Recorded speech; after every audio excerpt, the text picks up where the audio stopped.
Hello friends, Anika classes में आप सभी का स्वागत है।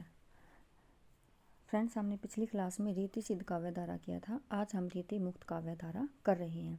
इसके बाद जो हमारा रीति काल कंप्लीट हो जाएगा, इसमें अगली क्लास में हम क्या करेंगे, जो रीति काल के जो विद्वानों ने अलग अलग बातें कही हैं, जो कथन है, इम्पोर्टेंट कथन है, एक छोटी सी क्लास हम उन पे लेंगे। फिर इसके बाद इनके क्वेश्चन आंसर्स करेंगे। तो हमारा है रीति मुक्त काव्य धारा। रीति मुक्त काव्य धारा ये कैसी धारा है कि जो इसमें कवि थे उन्होंने रीतिबद्ध और रीति सिद्ध कवियों की तरह क्या था कि किसी भी बंधन में बंध कर इन्होंने रचनाएं नहीं की, इन्होंने बिल्कुल मुक्तक रूप में रचनाएं की हैं। ये इसलिए रीति मुक्त काव्य धारा है। तो इसमें आते हैं सबसे पहले आलम। आलम कवि हैं जो देखो, जो सबसे पहले आलम कवि हैं, एक तो हमें आलम के बारे में पता होना चाहिए किसके समय में थे। एक तो ये अकबर के समय के, और दूसरे जो औरंगजेब के पुत्र हैं, औरंगजेब के पुत्र मुअज्जम, ये इम्पोर्टेंट है। अकबर और औरंगजेब के पुत्र मुअज्जम के क्या थे, समकालीन थे। आलम देखो, ये वैसे तो जाति से ब्राह्मण थे, लेकिन इसको शेख नाम की रंगरेजनी से क्या हो गया था, प्रेम हो गया था, और उसी के लिए इन्होंने क्या किया था, ये ब्राह्मण से मुसलमान बन गए थे। आलमकृत माधवानल कामकंदला एक आदिकाल में भी है, लेकिन ये क्या है, रीति मुक्त काव्य धारा है। ये कैसा श्रृंगार रस प्रधान ग्रंथ है और इसकी भाषा क्या है, अवधी है। आलमकृत सुदामा चरित श्री कृष्ण के मित्र दरिद्र ब्राह्मण सुदामा के कथा वर्णन है। सुदामा चरित्र में किसका वर्णन किया गया है, श्री कृष्ण के जो मित्र हैं गरीब ब्राह्मण सुदामा, उसका वर्णन किया गया है। और ये सुदामा चरित्र रचना किसकी है, आलम की है।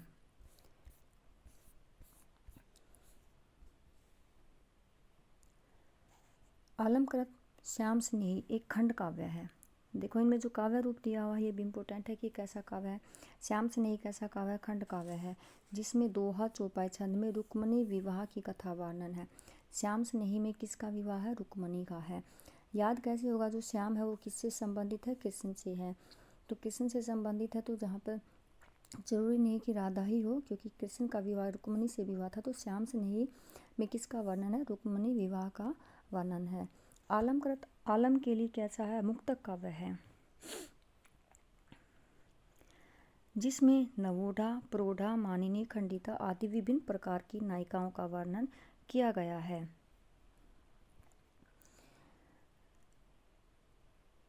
नवोढ़ा, प्रौढ़ा, मानिनी, खंडिता आदि विभिन्न प्रकार की नायिकाओं की क्या है, विभिन्न स्थितियों के मनोरम चित्रण के अतिरिक्त कृष्ण और गोपियों के प्रेम का भी वर्णन किया गया है।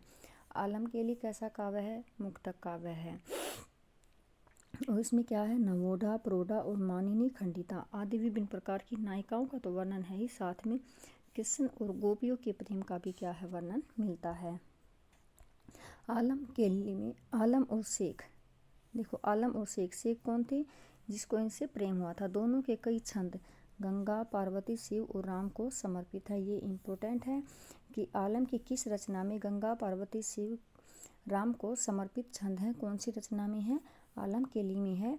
या फिर पूछ लिया जाएगा कि जो आलम केली रचना है उसमें किस किस को, आलम और शेख के जो छंद है किस किस को समर्पित है या नहीं है। तो आपको 3 ऑप्शन दिए होंगे, एक अलग दिया होगा, तो आपको ये चारों नाम याद करने भी इम्पोर्टेंट है। गंगा, पार्वती, शिव और राम को क्या है, समर्पित है। नेक्स्ट कवि हैं हमारे धनानंद। ये थे आलम की रचनाएं।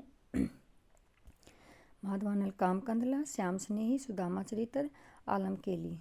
रचनाएं इसकी और भी होंगी, लेकिन जो इम्पोर्टेंट रचनाएं हैं हम वही करेंगे।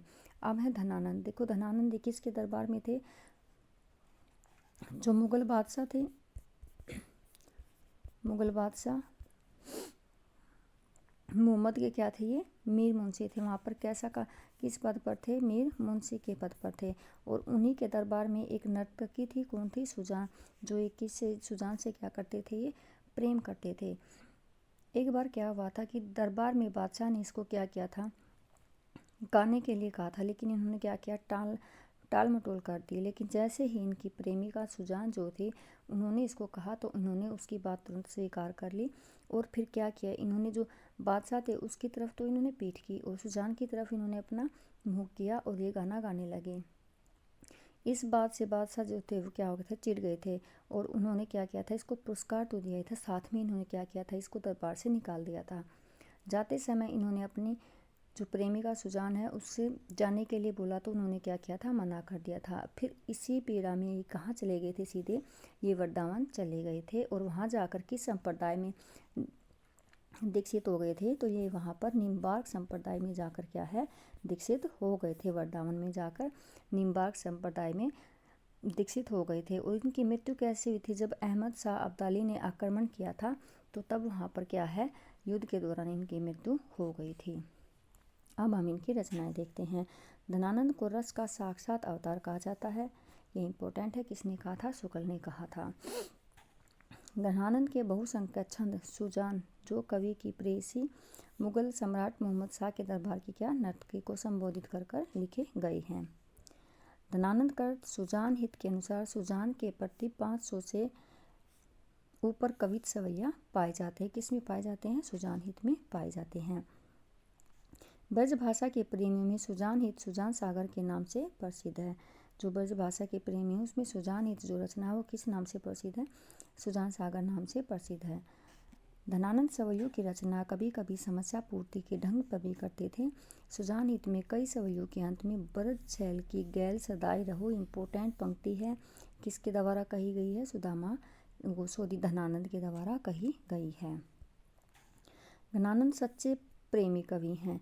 उनका काव्य उनके प्रेम की अभिव्यक्ति है, लेकिन उनका प्रेम उभयपक्षीय नहीं है। यहाँ से पूछा जाता है कि सही या गलत में, कि जो धनानंद का प्रेम है वो कई बार से दे दिया जाता है उभयपक्षीय है, लेकिन उभयपक्षीय नहीं है।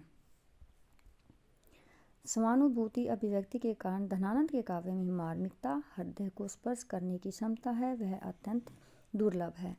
धनानंद की पदावली देखो, एक तो पदावली विद्यापति की थी, लेकिन यहाँ पर रीति काल में धनानंद की पदावली में 1000 से अधिक पद पाए जाते हैं। कृष्ण लीला में इन्होंने उन्हीं विषयों को चुना जिन्हें सूरदास, प्रमनदास आदि अष्टछाप कवियों ने अपनाया था। जब यह वृंदावन चले गए थे, निम्बार्क संप्रदाय में दीक्षित हो गए थे, तो यह वहाँ पर जाकर क्या करने लगे थे, जो कृष्ण भक्ति संबंधी कविताएं क्या है ये वहाँ पर लिखने लगे थे। पदावली के बहुत से पद विनय पद से संबंधित हैं, जिनमें श्री कृष्ण की उपासना का विधान है। धनानंद को संगीत का अच्छा ज्ञान था, अतः इनके पद राग रागनियों, भैरव, रामकली, गंधार, केदार, सोरठा आदि में आबद्ध हैं। धनानंद कट कृष्ण कौमुदी में कृष्ण की लीलाओं, यमुना यस में यमुना का महात्म्य है। धनानंद कर्ण प्रेमिका में कृष्ण के नाम पत्र लिखकर उन्हें ब्रजवासियों की ओर अनेक प्रकार के उल्हाने दिए गए हैं। इम्पोर्टेंट है कि धनानंद की कौन सी कृति है जिसमें कृष्ण के नाम पत्र लिखकर उल्हाने दिए गए हैं, तो वो कौन सी है, प्रेम पत्रिका रचना है। धनानंद का सरस वसंत छोटा सा ग्रंथ है। कैसा ग्रंथ है, सरस वसंत एक छोटा सा ग्रंथ है, या इसे एक हम लंबी कविता भी कह सकते हैं।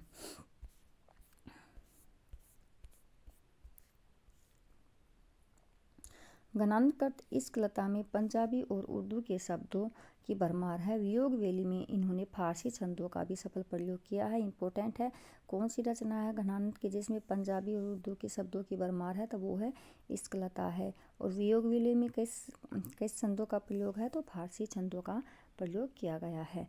धनानंद की रचनाओं का प्रथम संग्रह भारतेंदु हरिश्चंद्र ने, ये मोस्ट इम्पोर्टेंट है, सुंदरी तिलक में प्रकाशित कराया था। किसने कराया था, भारतेंदु हरिश्चंद्र ने। किसमें कराया था, सुंदरी तिलक में कराया था। इसके उपरांत सुजान शतक नाम से इनके 119 छंद प्रकाशित होते हैं। ये एक एक पॉइंट अपने आप में बहुत ही ज़्यादा इम्पोर्टेंट है, क्योंकि धनानंद जो है यहाँ रीतिमुक्त काव्यधारा में इम्पोर्टेंट कवि हैं। यहाँ से क्वेश्चन हर हाल में पूछा जाता, चाहे वो रचना से, चाहे रचना के विषय में, किसी भी तरह से, लेकिन इसमें जो है क्वेश्चन पूछा जाता है। इसके बाद संवत 1954 में रत्नाकर जी ने धनानंद की रचनाओं का संग्रह सुजान सागर नाम से प्रकाशित कराया था। किसने कराया था, रत्नाकर जी ने। कहा किस नाम से? सुजान सागर नाम से।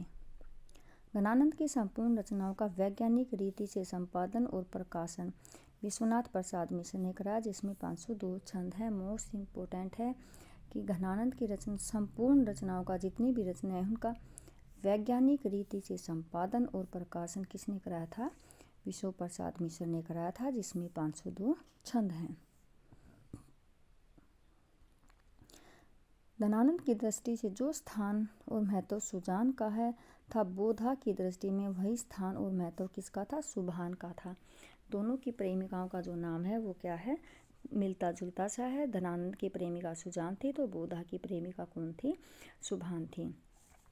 और ये पन्ना दरबार की नर्तकी थी। तो वो जो बोधा है वो किसके दरबार में थे? पन्ना दरबार में थे। इनका पूरा नाम देखो, इनका पूरा नाम बुद्धिसेन है, इम्पोर्टेंट है। और पन्ना नरेश इन्हें बोधा नाम से पुकारते थे और बाद में ये क्या हो गया था? यही नाम जो है प्रचलित हो गया था। और देखो शुक्ल ने बोधा को धनानंद की भांति प्रेम की पीर कवि कहा है। जैसे धनानंद को शुक्ल ने कहा था उसी प्रकार बोधा को भी क्या है? प्रेम के पीर का कवि कहा है। बोधा करत विरह वारिस कौन सी रचना है? विरह वारिस मूलतः भारतीय प्रेमाख्यान काव्य परंपरा कौन सी? माधवानल कामकंतला की परंपरा के अंतर्गत आती है। इम्पोर्टेंट है कि जो बोधा की रचना है विरह वारिस, वो जो मूलतः भारतीय प्रेमाख्यान परंपरा काव्य यानी कि कौन सी रचना है जिसके अंतर्गत आती है? तो वो है माधवानल कामकंतला। इसमें माधवानल और कामकंतला की प्राचीन लोक कथा के साथ परोक्ष रूप से कवि ने स्वयं अपनी जीवन गाथा सुनाने की चेष्टा की है। इस कथा प्रसंग में बोधा अपनी प्रेसी सुभान को कभी नहीं भूल पाए और कथा के बीच बीच में सुन सुभान अब कथा सुहाई, सुन सुभान यह इश्क मजाजी इम्पोर्टेंट है। ये किसके द्वारा कही गई हैं? बोधा के द्वारा कही गई हैं। बोधा करत विरह सुभान दलपति विलास यानी कि इश्क नामा। एक रचना अभी हमने पढ़ी थी इश्क लता। इन रचनाओं में कन्फ्यूजन होता है। जो इश्क नामा है वो बोधा की और जो लता है वो धनानंद की है।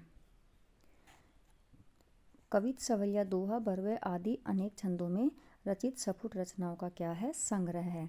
जगन्नाथ दास रत्नाकर ने हरिश्चंद्र, गंगा अवतरण और उद्योस्तक में प्राचीन आख्यानों को लेकर ब्रज भाषा काव्य को क्या है? समृद्ध किया है। अब यहाँ पर जगन्नाथ दास रत्नाकर के बारे में है।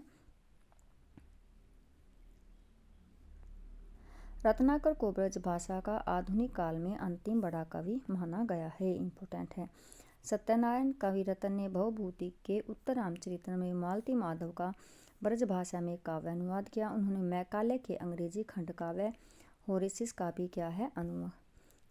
अनुवाद किया। कविरत्न में समसामयिक विषयों और राष्ट्रीय नेताओं से संबंधित विषयों पर भी क्या है? रचनाएं की हैं। ये थी हमारी जो रीति मुक्त काव्य धारा के जो सिर्फ इम्पोर्टेंट कवि हैं, हमने उनके बारे में पढ़ा है, उनकी रचनाएं देखी हैं कि कौन कौन सी इम्पोर्टेंट उनकी रचनाएं हैं, ये हमने देखी हैं। जहाँ से क्वेश्चन पूछे जाते हैं हमने सिर्फ वही किया है। अब जो रीति मुक्त काव्य धारा के कवि हैं, देखो हमने धनानंद, बोधा, आलम इनको तो पढ़ लिया था, लेकिन जो रीति मुक्त काव्य धारा के और कवि हैं